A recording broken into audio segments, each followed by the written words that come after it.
ચલો વિદ્યાર્થી મિત્રો, આજે આપણે રાસાયણિક ગતિકીના થિયરીઓમાં ત્રીજો ટોપિક ભણવા જઈ રહ્યા છીએ કે રાસાયણિક પ્રક્રિયાઓના જે પ્રકાર છે એમાં મુખ્યત્વે આપણે વાત કરીએ તો પ્રારંભિક પ્રક્રિયાઓ.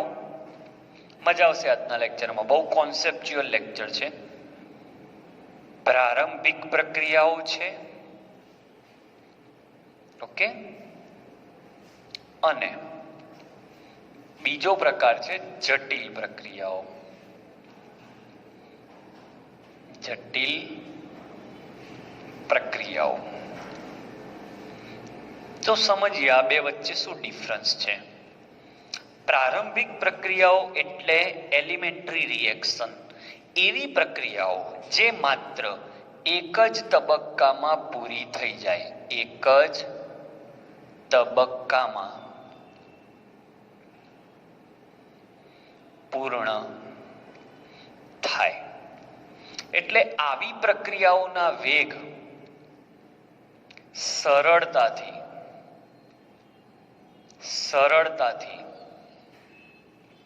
લખી શકાય. બહુ સહેલી રીત હોય છે આની.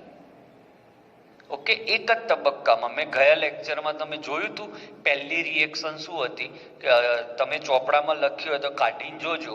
2 mall NO plus O2 gives 2 mall NO2 હતા, અને એનો વેગ જે લખ્યો હતો એમાં વેગ બરાબર K NO નો સ્ક્વેર અને O2 ની 1 ઘાત. તો એમાં જે સહગુણક હતા એ જ ઘાત હતી. તો જેના સહગુણક અને ઘાત સરખા હોય, સહગુણક એટલે તત્વયોગ મિતીય ગુણાંક, સહગુણક અને ઘાત સરખી હોય, આ રીતે પણ તમે એને ઓળખી શકો. તો તેવી પ્રક્રિયાઓને પ્રારંભિક પ્રક્રિયા તરીકે લેવાય. જેમ કે 2NO2 plus O2 gives 2NO plus O2 gives 2NO2. આનો હું વેગ લખું તો વેગ બરાબર K NO નો સ્ક્વેર ઇન્ટુ O2. તો અહીંયા તમે જોશો તો આણ્વિકતાની કેટલી થાય, તો આની આણ્વિકતા 2 અને આ 1 3 થાય. અને પ્રક્રિયાક્રમ કેટલો થાય ગણો, તો પ્રક્રિયાક્રમ એટલે ઘાતનો સરવાળો, એટલે આ 2 ને આ 1 3. તો આવી પ્રક્રિયાઓ જે હોય પ્રારંભિક પ્રક્રિયાઓ, એની આણ્વિકતા અને પ્રક્રિયાક્રમ સમાન હોય. બાળકો, એક મેજિકલ પ્રશ્ન તમને પૂછું, આણ્વિકતાની વ્યાખ્યા શું છે? તો વ્યાખ્યા કંઈક આવી છે કે પ્રક્રિયામાં ભાગ લેતા પ્રક્રિયકના અણુઓની સંખ્યા જે એકબીજા સાથે અથડાય છે અને નિપજ બનાવે છે, તે સંખ્યાને તેની આણ્વિકતા કહેવાય. મતલબ 2 અણુઓ એકબીજા સાથે અથડાય તો આણ્વિકતા 2 થઈ. 3 અણુઓ એકબીજા સાથે અથડાય, 2 ના 1 3, તો આણ્વિકતા 3 થઈ. પણ એવું ક્યારેય વિચાર્યું કે એક આણ્વીય પ્રક્રિયાની વ્યાખ્યા શું થશે? વિચારી મારી કોમેન્ટમાં તમે લખજો કે એક આણ્વીય પ્રક્રિયા માટે તમે એક આણ્વિક પ્રક્રિયાની વ્યાખ્યા શું થાય. પછી હું તમને જવાબ આપીશ 100%. ઓકે, તો આ વાત પૂરી થઈ પ્રારંભિક પ્રક્રિયા. હવે જટિલ પ્રક્રિયાઓમાં કેવું હોય બાળકો? જટિલ પ્રક્રિયા એ એક કરતા વધુ તબક્કા હોય, બરાબર. બીજું ઘણી રીતના હોય, એક કરતા વધુ તબક્કા હોય એવી પ્રક્રિયાઓ પણ હોય છે. એક કરતા વધુ તબક્કા હોય એવી પ્રક્રિયાઓને તબક્કાવાર પ્રક્રિયાઓ કહે છે. તબક્કાવાર પ્રક્રિયાઓ કહે છે. સમજો વાતને. હવે આ જે તબક્કાવાર પ્રક્રિયાઓ છે બાળકો, તો એ તબક્કાવાર પ્રક્રિયાઓમાં કયો તબક્કો વેગ નિર્ણાયક હોય? તો બહુ જ જાણીતો શબ્દ છે, ધીમો તબક્કો વેગ નિર્ણાયક હોય. એટલે વેગમાં કયો તબક્કો લખવાનો? તો ધીમો તબક્કો. ધારો કે આવું આપ્યું, A માંથી B અને B માંથી C, આ K1 અને આ K2, બટ K2 ની કિંમત ઘણી બધી વધારે K1 કરતા.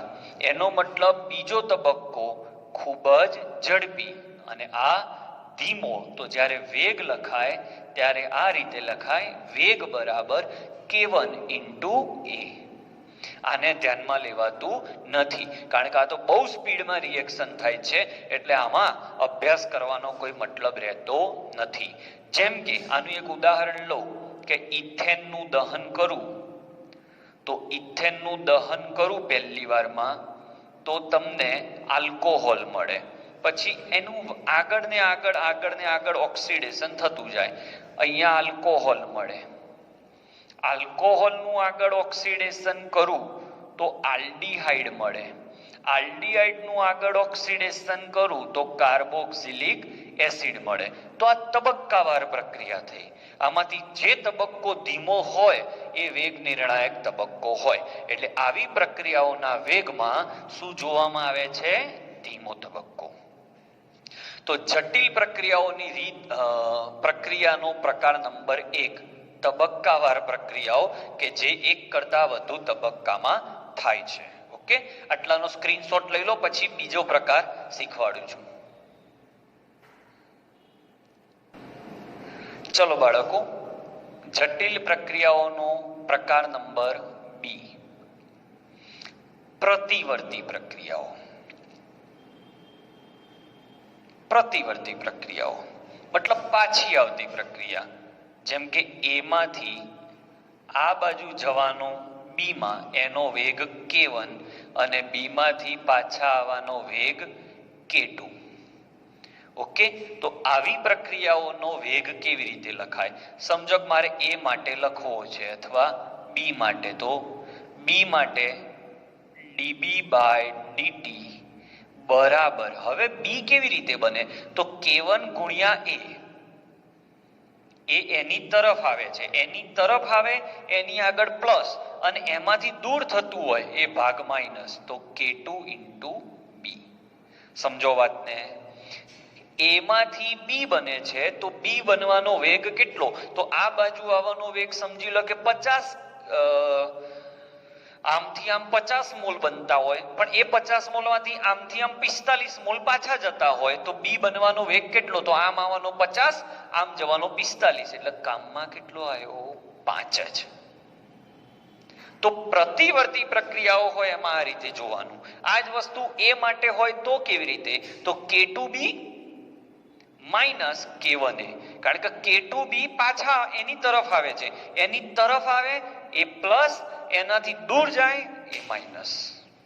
B નો વેગ શોધવો છે, તો B તરફ આવે k1a પ્લસ, અને B થી દૂર જાય k2b માઇનસ, અને આગળનો આંકડો ઉપર જાય. બરાબર, આનું પણ એક સરસ ઉદાહરણ છે, હું તમને એ ઉદાહરણ લઈને શીખવાડું. H2 પ્લસ, અહીંયા લઉં છું ઉદાહરણ, H2 plus I2 reversible 2HI. આ તરફ k1 લઉં ને આ તરફ k2 લઉં. બરાબર, મજા આવશે, જોજો. હવે મારે આનો વેગ શોધવો છે, તો આ નિપજ છે, તો નિપજ બાજુ તમારે શું લખવાનું? તો આ રીતે લખાશે, વેગ બરાબર લખો પ્લસ 1/2 d. મજા આવશે, ધ્યાન આપજો, di બાય dt બરાબર શું શોધી રહ્યા છો બાળકો? તમે HI શોધી રહ્યા છો. તો HI તરફ જે આવતો હોય એ પ્લસ, અને HI થી દૂર જતો હોય એ માઇનસ. તો HI તરફ કોણ આવે છે?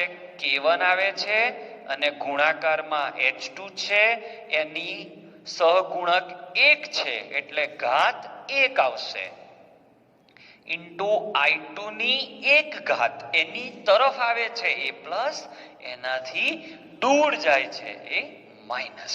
તો આમ આવે છે, તો માઇનસ k2 HI અને સહગુણક એનો સ્ક્વેર, જે સહગુણકો એની ઘાત બને. તો જટિલ પ્રક્રિયાઓના વેગ લખવાની રીત તમને ક્યાંય આ લેક્ચર જોવા નહીં મળે, એટલે પ્લીઝ તમે ધ્યાન રાખજો. પ્રારંભિક પ્રક્રિયાઓ માટે આણ્વિકતા અને પ્રક્રિયાક્રમ સમાન થાય, જટિલ પ્રક્રિયાઓ માટે આણ્વિકતા અને પ્રક્રિયાક્રમ સમાન ના થાય. એક સરસ પ્રશ્ન પણ પૂછ્યો છે, એક આણ્વીય પ્રક્રિયા કોને કહેવાય? જટિલ પ્રક્રિયાઓમાં પાછું તમને મેં રીતો શીખવાડી રહ્યો છું. તબક્કાવાર પ્રક્રિયાઓમાં તમારે એ જોવાનું છે કે ધીમો તબક્કો કયો છે, અને પ્રતિવર્તી પ્રક્રિયાઓમાં વેગમાં બંને તબક્કા ધ્યાનમાં લેવા પડે. તબક્કા નહીં, બંને દિશા ધ્યાનમાં લેવી પડે. સમજો કે કોઈ એમ કે એનું ઉત્પાદન કેટલું, તો એ તરફ કયો એરો આવે છે, K2 * B. દૂર કયો જાય છે, K1 * A. તો K1 * A એ માઇનસ પદ અને K2 * B પ્લસ પદ. બોલો કેવું રહ્યું? ક્લિયર? હજી એક ત્રીજો પ્રકાર છે, સ્ક્રીનશોટ લઈ લો, એટલે મારે આ ભૂસીને ત્રીજો પ્રકાર શીખવાડવો પડશે. જટિલ પ્રક્રિયામાં ત્રીજો પ્રકાર સમાંતર પ્રક્રિયાઓ.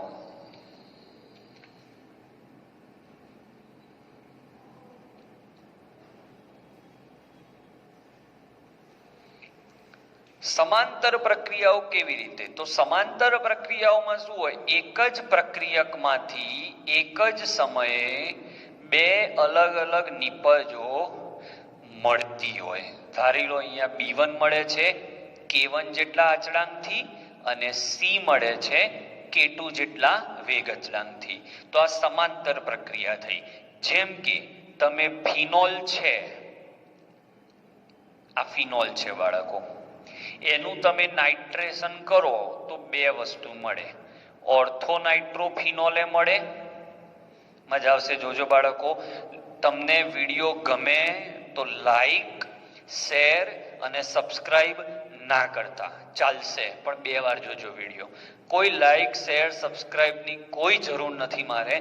માત્ર તમે આ બધા વિડીયો ક્લિયરલી જુઓ એટલે મારો વિડીયો બનાવેલો મારે વસૂલ છે. પણ જો વિડીયો પ્રોપરલી, કોઈ સારી કોમેન્ટ પણ નહીં આપો તો ચાલશે. આપશો તો ના નથી, પણ આપો જ એવું નહીં. ડોન્ટ વરી, તમે ભણવા માટે અહીંયા છો, મને લાઈક કરવા માટે અહીંયા નથી. ડોન્ટ વરી, તમે ખાલી ભણો પ્રોપર. અહીંયા તમારી પાસે ઓર્થો નાઇટ્રો બન્યો બાળકો, એ જ જગ્યાએ તમને અહીંયા પેરા નાઇટ્રો પણ મળે છે. હવે જો ઓર્થો નાઇટ્રો 20% મળતો હોય તો આ 80% મળે, આ 10% મળતો હોય તો આ 90% મળે. ઓકે, એટલે એક નિપજ વધે તો બીજી ઘટે. આનો K1 લઈ લો, K2 લઈ લો. તો આવી પ્રક્રિયાઓનો વેગ કેવી રીતે લખાય? તો આવી પ્રક્રિયાઓ માટે વેગ બરાબર, હવે બે અલગ અલગ પ્રક્રિયા છે તો આની તરફ એરો જાય છે K1 * A પ્લસ, આ પણ અલગ જાય, પ્લસ જ છે ને, બેનો સરવાળો છે, K2 * B. K2 * A. B માટે હોય કે B માટે K1 * A, C માટે K2 * A. બંનેમાંથી A કોમન કાઢું તો અહીંયા લખાય K1 + K2 * A ની સાંદ્રતા.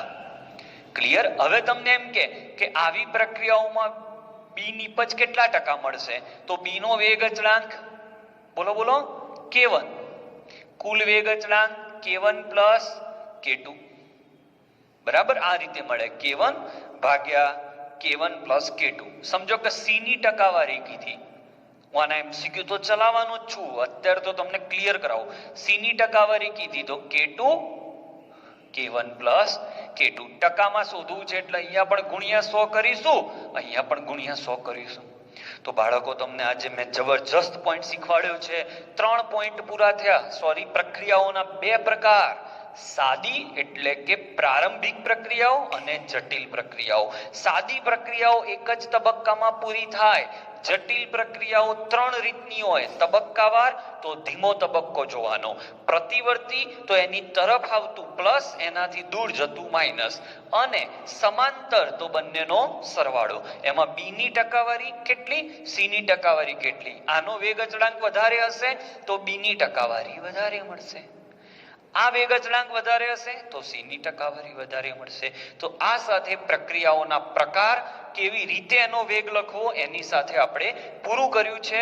હજી આપણે ઘણી થિયરીઓ આના પર શીખવાની છે, પછી આપણે MCQ પર જઈશું. ઓકે, સો સ્ક્રીનશોટ લઈ લો. આજનો વિડીયો અહીંયા પૂરો થાય છે.